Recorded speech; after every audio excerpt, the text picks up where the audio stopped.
So let's listen real fast. Hello, welcome to this introduction to editing audio in Adobe Audition. If this was a podcast and I wanted to remove sounds, this is how I would do it.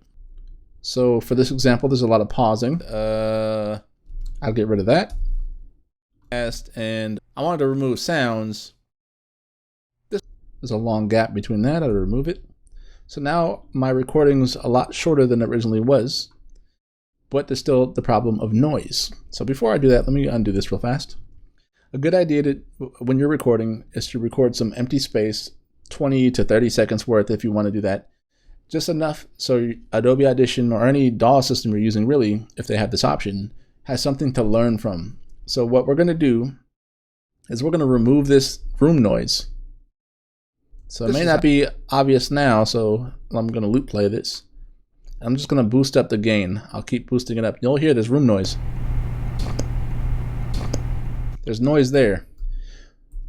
And it adds to the overall volume of your recording. So we want it to be as clean as we can get it. So what I'll do next is I'll make my selection of my noise. Under this Effects tab at the very top, I'm going to go to Noise Removal and Restoration. And I'm going to click Capture Noise Print. The shortcut is Shift and P. So you saw really briefly something loaded. So what it did was train Adobe Audition to understand, hey, this is a troublesome noise. I want to remove this. So use this as your reference. So we'll go back to Effects, Amplitude and Compression, Noise Reduction and Restoration. And under Noise Reduction and Process, now we have the option to remove that noise. So this is the audio profile. Actually, it was a lot lower than that. So if I bring these back down to their original state, the audio profile was way down here. This is the noise that it learned from. So if I crank these up to the max, by bringing this bar up here, these little lines, I can fine tune specific areas. So you may have more noise in the high end of your frequencies. You may have more in the low end. So it all is to taste. Right now, I'm just going to exaggerate it to its max, and I will say apply.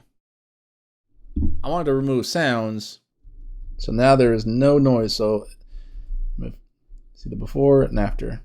The audio waveform actually got a little smaller because it removed the noise from all of my recording. So this is helpful to have that sample at the very beginning if you have a very long podcast and you can apply it to all of your recording.